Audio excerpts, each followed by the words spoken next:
YouTube, this is video number 2. In the previous one, we dealt with absolutes. Now we're going to deal with morality. This case will be that morality is absolute. It's not subjective. And I'll explain to you in a minute. So in the evolutionary framework, you only have your 5 senses to judge the world with, or look at the world with. Sight, smell, taste, touch, and sound. And you see, morality cannot be accounted for by these 5. You see, because morality is supernatural. Because according to atheism, you see, might makes right. Survival of the fittest. There is no morality involved.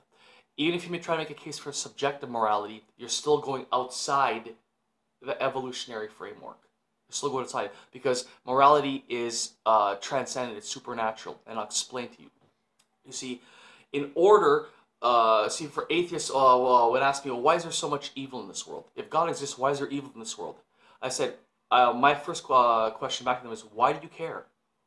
You know, look at me like almost say like a deer in the headlights, but they'll have a shocked look on their face, and they'll say, well, what do you mean? I go, why do you care? Evolution does not go by right or wrong.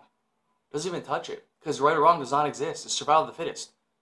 If any evil happens to a country, let's say everyone gets killed in that country, they deserve to die. According to evolution, might makes right. Survival of the fittest. That gene pool had to be weeded out. Period. Doesn't matter. Why do you care? There's no morality. And even under subjective morality, you're still making a moral claim. You still have to abandon the naturalistic worldview. And I go, put it this way: the moral code is right and wrong. You cannot judge evil without a good. They both have to exist at the same time. Because you do not know, if you say, oh, that's evil, well, then you have to know what good is to understand this is evil. In order to understand good, you have to know that this is evil and this is good. You have to have both sides there so you know. So you can make that judgment call. And you see, morality is transcendent. It does not fit in the naturalistic worldview. Case in point, money. If we let's say we have a cat, dog, whatever pet. If we put, let's say, try to use, let's say, a bunch of $100 bills as cat litter. Okay, that cat will not see, oh, look at all this money, I gotta go invest it, or I gotta go spend it. No, it's gonna probably, who knows what's gonna probably urinate on it or what have you. You see, we put value on money. Money within itself is useless. It's only, we'll say paper, but it's a mixed content with just numbers and letters and even images on it. The thing is, for animals, they cannot see the value in money. We put value in money. Same thing as morality. Morality is transcendent. Something has to give us the basis of morality, because we cannot create morality on our own. We've seen that through history. Case in point. I ask people, is what Hitler did in Germany right or wrong? They'll say, oh, it's wrong, it's evil. I go, why is it evil? Because killing someone is wrong. I ask them, what if Hitler was right and you're wrong? They usually give me the bug eye look. What are you talking about? I go, Hitler believed he was doing right by eliminating the Jews, calling them the Jews' disease, from the fatherland, which was Germany. I go, well, if you're saying that he's evil, you're judging him. Isn't the whole famous secular viewpoint, don't judge, don't judge? Well, you are judging, because you're calling Hitler evil. In order to call him evil, you have to know that he did wrong. How do you do that? By comparing right and wrong, which is the moral code, which has to be denied in atheism. In order for anyone to make a moral judgment, or any kind of judgment at all, you must abandon atheism, accept my worldview in order to make an argument against God. There's no two ways around it. And here's where it gets really sickening. According to evolutionary framework, I'm not talking about atheists now, according to evolutionary framework, what Hitler did in Germany was right. I don't say it was right, was, according to evolution, the proper way to go. Because, think about this, survival of the fittest, might makes right. So according to evolution, those Jews deserve to die, because they were not fit to survive.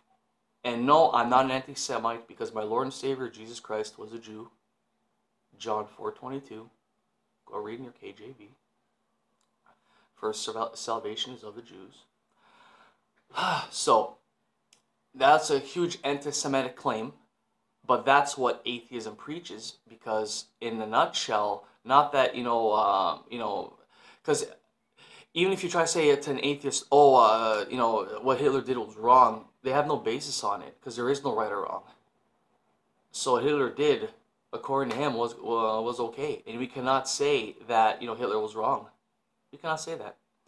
And so that's the whole gist of morality, because you see, whenever I preach, either open air, which is basically without a microphone, or with a microphone, I bring up morality, I bring up this issue. A lot of people look at me thinking about what I'm saying for the first time. I can really tell when someone is really thinking about what I said. And, you know, I don't think they've ever considered it before. And I'm happy because now they get to go home and wrestle with a new thought.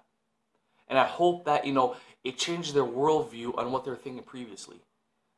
Because we cannot be presented one side of the world or worldview without presenting the other side too. We have to present both sides of the story. So if we're only presenting one side, how really factual is it? And so for any atheist or anybody to make a moral claim, right or wrong, good or evil, and try to deny God exists, I'm sorry, you can't do that. Because morality is transcendent. It cannot be accounted in the atheistic worldview. In order for you to make a moral claim from the moral code, you must abandon atheism and accept Christianity, accept my worldview, to make the claim against the God you're trying to deny. So, yeah, so I'll see you in a third video about meaning and purpose, and I'll tie all this in together. This whole series called Atheism's Achilles Heel. And God bless. I hope I give you a new thought to think about. Take care.